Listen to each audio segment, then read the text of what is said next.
El silencio. Todavía me golpea a veces, incluso meses después. Pero ya no es el mismo. Antes, al principio, era una losa, un peso sobre el pecho que te dejaba sin aliento, una opresión que no terminaba de soltarse. Ahora, ahora es más como el eco de un suspiro largo, de esos que por fin se escapan después de haberlos guardado demasiado tiempo. Recuerdo el día exacto en que pisé esta casa por primera vez, aquí en un barrio acomodado de Sevilla. No sé si era martes o miércoles. Los días se mezclaban en aquella época. Lo que sí sé es que la luz de la tarde se filtraba por los ventanales, bañando los suelos de madera pulida, y en algún lugar, más profundo en la casa, un reloj antiguo marcaba el tiempo con una paciencia que yo no tenía. En mi piso en Triana, el silencio significaba que la caldera estaba rota o que mi hijo José estaba escondido tras romper algo. Aquí, en esta casa que olía a limón, a maderas nobles y a velas caras, el silencio era diferente. Era deliberado, cultivado, frágil, como si en cualquier momento pudiera romperse y desvelar algo que nadie quería escuchar. Estaba parado justo dentro del umbral, las manos aún aferradas a la correa de mi mochila de cuero desgastado, sin saber si avanzar o disculparme por irrumpir en una quietud que claramente pertenecía al luto ajeno. Me sentía fuera de lugar, como un mueble viejo en una galería de arte moderno. Por los pasillos anchos, con cuadros abstractos que no entendía, se acercó una mujer. Sus pasos eran medidos, su postura erguida, de esas personas que están acostumbradas a ser observadas y a mantener el control. Llevaba un vestido azul marino, sencillo, pero todo en ella irradiaba una autoridad silenciosa, de esa que puede hacer que las reuniones de consejo queden en absoluto silencio. ¿El señor Reyes? Preguntó, y su voz, aunque suave, tenía un timbre inquebrantable. Sí, señora, me aclaré la garganta. Carlos Reyes, usted dirá. Soy María, dijo, y ofreció una sonrisa pequeña, profesional, apenas una fisura en su compostura. Gracias por venir con tan poca antelación. Asentí, sin saber si mencionar lo desesperadamente que necesitaba este trabajo, como los últimos 6 meses de chapuzas, trabajos a tiempo parcial y avisos de impago habían convertido cada oportunidad en un salvavidas. En lugar de eso, dije, aprecio la oportunidad. María me estudió un momento, como si midiera algo más allá de mi currículum. He leído su historial. Antiguo profesor, luego coordinador de juventud en la comunidad y padre soltero a tiempo completo. Le dediqué una sonrisa débil. Mi título más importante, le dije, pensando en José, en sus ojos vivaces, en las mil y una historias que me esperaba para contarle esa noche. La expresión de María se suavizó, apenas perceptible. Bien, por eso quería conocerle exactamente. Me hizo un gesto para que la siguiera, llevándome a un salón luminoso donde una pequeña bandeja de té esperaba intacta. Grandes ventanales daban a un jardín donde el viento movía suavemente las altas hierbas. Mi hija, comenzó María, entrelazando las manos, ha tenido un año difícil. Escuché en silencio. Perdió a su padre el invierno pasado, dijo María, la voz firme pero con un hilo de fragilidad. Desde entonces se ha retraído. No habla mucho en el colegio. Rara vez se relaciona con alguien fuera de un círculo muy pequeño. Los terapeutas han ayudado algo, pero hizo una pausa. Necesita a alguien que pueda conectar con ella, alguien paciente, alguien amable. Sentí un dolor familiar, el reconocimiento de un niño que lleva más peso del que debería. Un dolor que yo conocía bien. No busco una niñera, continuó María. Busco un compañero, alguien que entienda a los niños no como problemas a solucionar, sino como personas a las que escuchar. Asentí lentamente. ¿Puedo hacer eso? Ella me miró a los ojos. Hay algo más. Mi hija confía en muy poca gente. Si se distancia, no la presione. Deje que ella marque el ritmo. Entiendo, dije, pensando en la paciencia infinita que a veces José me exigía y la paciencia que yo mismo había aprendido a la fuerza. En aquellos días no pensaba en nada más que en la siguiente factura, en si llegaría a fin de mes, en cómo darle a José todo lo que se merecía. El brillo de esta casa, La aparente perfección de la vida de María me intimidaba, sí, pero también me daba una extraña esperanza. Quizás aquí, en esta burbuja de calma y dolor ajeno, podría encontrar un nuevo propósito. A veces, por la noche, cuando José ya dormía y el silencio en nuestro piso se hacía más grande, pensaba en mi propio padre, en lo que siempre decía: no te fíes de nadie que suene demasiado bien. Él se refería a los mercaderes del rastro, pero ahora lo entendía de otra manera. El trabajo, el sueldo, la oportunidad, todo sonaba demasiado bien, demasiado perfecto, y la perfección no existe. Eso lo había aprendido. María se puso de pie. Está en la sala de juegos. Caminamos juntos por el pasillo, nuestros pasos resonando suavemente. María se detuvo ante una puerta entreabierta. Está dentro, dijo en voz baja. Le dejo que se presente. Respiré hondo y llamé suavemente. No hubo respuesta. Abrí la puerta. La habitación era cálida, con una luz suave, estantes llenos de libros y juguetes dispuestos con cuidadosa precisión. Cerca de la ventana, sentada con las piernas cruzadas sobre una alfombra, de espaldas a mí, estaba una niña. Llevaba un jersey amarillo pálido. Su cabello oscuro caía en suaves ondas sobre sus hombros.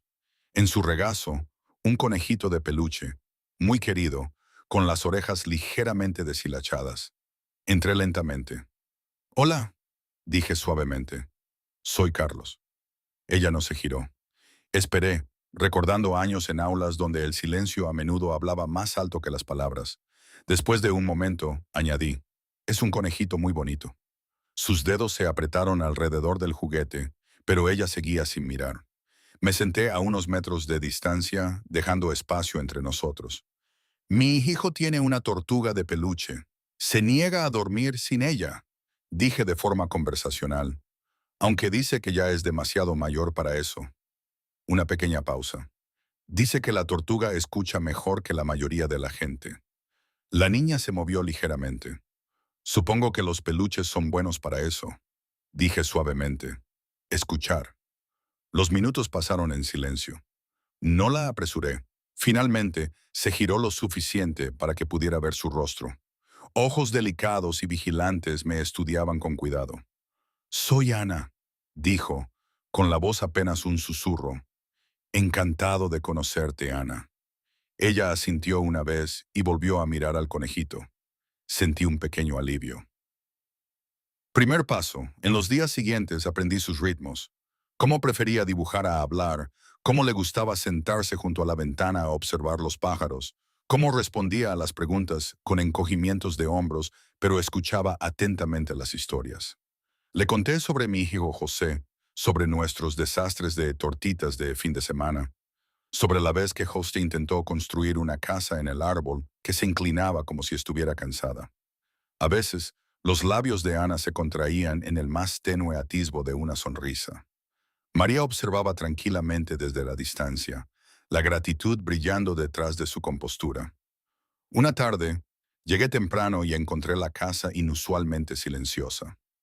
Una de las señoras de la limpieza, creo que se llamaba Juana o algo así, no lo recuerdo bien, mencionó que Ana estaba en la sala de juegos.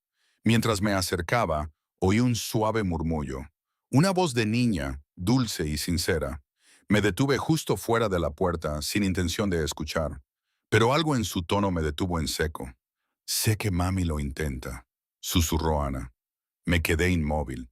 «Dijiste que la gente se va porque tiene que irse», continuó, hablándole al conejito. «Pero a veces creo que quizás papá se fue porque yo no era lo suficientemente buena». Mi pecho se apretó. «Intenté estar callada en el hospital», dijo suavemente. No pedí nada. Le cogí la mano como me dijeron, pero aún así se fue. Sentí un escozor en los ojos. «Le digo a mami que estoy bien para que no llore», continuó Ana. «Trabaja muy duro. No quiero que sea más difícil». Un pequeño sollozo. «A veces hablo contigo porque no te cansas», le susurró al conejito. «¿Crees que papá puede oírme?» Me apoyé en la pared, conteniendo la respiración. Me inundaron los recuerdos de las noches después de que mi esposa falleciera, Cuando José me hacía preguntas que no sabía cómo responder, cuando él se preguntaba si era suficiente. Dentro, Ana abrazó el conejito más fuerte. Le echo de menos, dijo simplemente. Sentí las lágrimas rodar por mis mejillas. Llamé suavemente, dándole un momento. Pasa, dijo en voz baja. Entré, mi voz suave. Hola. Ella levantó la vista, secándose los ojos rápidamente, como si estuviera avergonzada. Me senté a su lado, con cuidado de no abrumarla. Ese conejito debe ser muy importante, dije suavemente. Ella asintió. Se llama Nube. Nube, repetí. Es un buen nombre. Ella dudó. ¿Me oíste hablar? La miré a los ojos honestamente. Algo oí. Su mirada cayó. Hablé suavemente. ¿Puedo contarte algo? Ella asintió ligeramente. Cuando mi hijo perdió a su mamá, dije, la voz firme pero cálida, solía hablar con su tortuga por la noche. Le contaba cosas que no quería decir en voz alta. Ella me miró sorprendida. Creo, continué, que a veces hablar ayuda a nuestros corazones a llevar cosas pesadas. Los ojos de Ana brillaron. ¿Crees que es culpa mía? Negué con la cabeza inmediatamente. No, ni un poquito. Ella buscó en mi rostro.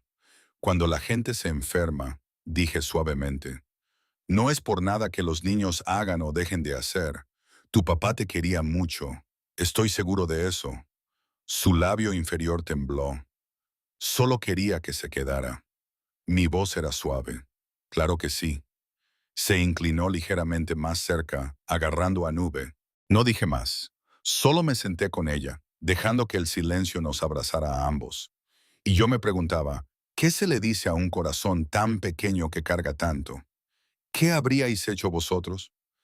Mira, y aquí tengo que parar un momento, porque toda esta situación, este trabajo con María y Ana en su casa de Sevilla, era algo que nunca, en mi vida en Triana, habría imaginado. Quiero decir, un ex profesor, padre soltero, intentando ayudar a una niña que ha perdido a su padre. Sonaba como algo sacado de una novela barata, ¿no? Pero al mismo tiempo, era tan jodidamente real, tan crudo. La vida te lanza estas cosas, estas pruebas que no entiendes del todo, pero que tienes que afrontar. Supongo que es la única manera de seguir adelante, de encontrar algún tipo de sentido en el caos. Te enseña a buscar la luz en los rincones más oscuros, o hacer esa luz para alguien más. No sé, es complicado. Bueno, sigamos con el lío. Más tarde esa misma noche, María me preguntó en voz baja, ¿qué tal hoy? Dudé, luego dije suavemente, le echa muchísimo de menos. La compostura de María se resquebrajó por un momento. Lo sé, susurró. Simplemente no sé cómo acercarme a ella. Ella la quiere a usted, dije suavemente. Está tratando de protegerla de su tristeza. María parpadeó, sorprendida. Le dijo a su conejito que no quiere hacerle las cosas más difíciles a usted, añadí. María se cubrió la boca, las lágrimas llenando sus ojos. «Oh, Ana», murmuró. María me contó después, un día mientras esperábamos a Ana en el coche, cómo lo vivió ella. Dijo que para ella, entrar en esa habitación, mientras yo hablaba con su hija, era como entrar en un espacio sagrado que había estado cerrado por demasiado tiempo. Contemplar a Ana tan vulnerable, y a mí, un casi desconocido, sentado allí con esa quietud, esa conexión silenciosa, me confesó que le pareció una especie de milagro, que me veía como si fuera, bueno, no sé cómo lo dijo, algo sobre una especie de puente, supongo. Para ella, fue un momento de rendición, de dejar ir el control que había mantenido tan rígidamente. No lo sé, para mí solo estábamos sentados intentando sobrevivir al día, pero ella lo vio de una forma mucho más profunda. Me dijo que había recuperado la esperanza. Al día siguiente, María preguntó si podía unirse a ellos en la sala de juegos. Ana parecía incierta, pero asintió. Se sentaron juntas, yo guiando la conversación suavemente, como un puente. «Mami», dijo Ana vacilante, «¿tú también estás triste?» La voz de María tembló. «Sí, cariño, Echo de menos a papá todos los días. Ana pareció aliviada, como si oír eso le diera permiso. Hablaron lentamente, con pausas, sobre recuerdos, sobre el amor, sobre cómo echar de menos a alguien no significa que tengas que ser fuerte todo el tiempo. Yo observaba, con el corazón lleno. Las semanas pasaron y la risa de Ana comenzó a regresar en pequeños estallidos. Una risita durante un juego de mesa, una sonrisa mientras pintaba. Un día me entregó un dibujo, 3 figuras de palitos tomadas de la mano, con un conejito flotando encima como una nube. «Eres tú», dijo tímidamente. Sentí un nudo en la garganta. «Gracias». María me apartó más tarde. «Has hecho más por ella que nadie», dijo en voz baja. «No sé cómo agradecértelo». Sonreí suavemente. Ella hizo la parte difícil. Dejó entrar a la gente. María me estudió. «Me recuerdas que el éxito no se mide en números». Me reí suavemente. Los niños tienden a reajustar las prioridades. Meses después, durante una pequeña reunión en el jardín, Ana corrió por el césped riendo, nube bajo el brazo. La observé, José a mi lado, ambos sonriendo. María se unió a nosotros, su expresión pacífica de una manera que no lo había sido antes. «Gracias», dijo simplemente. Negué con la cabeza. Nos ayudamos mutuamente. Ana regresó corriendo. «Carlos, mira». Una mariposa. Me agaché a su lado compartiendo su emoción. Mientras el sol se ponía, proyectando una luz dorada sobre el jardín, sentí que algo se asentaba dentro de mí. Una tranquila comprensión de que a veces el trabajo más importante no es arreglar cosas rotas, sino sentarse junto a ellas con paciencia y amor hasta que recuerdan cómo brillar de nuevo. Y en algún lugar cercano, guardado a salvo bajo un brazo pequeño, un conejito gastado escuchaba, guardando secretos, llevando susurros y siendo testigo de la silenciosa curación de corazones que aprendían, una vez más, cómo sentir esperanza. ¿Y hoy? ¿Quién sabe? A veces pienso que fue lo mejor que me pudo pasar. Un giro inesperado que me rescató tanto a mí como a Ana. Otras veces, en las noches más largas, me pregunto si tomé la decisión correcta, si estoy realmente ayudando o solo posponiendo algo. Es complicado, ¿verdad? Nada es tan claro como nos gustaría. Nada es perfecto. Pero supongo que así es la vida. Es confusa, a veces dolorosa, a menudo maravillosa, y siempre, siempre es nuestra.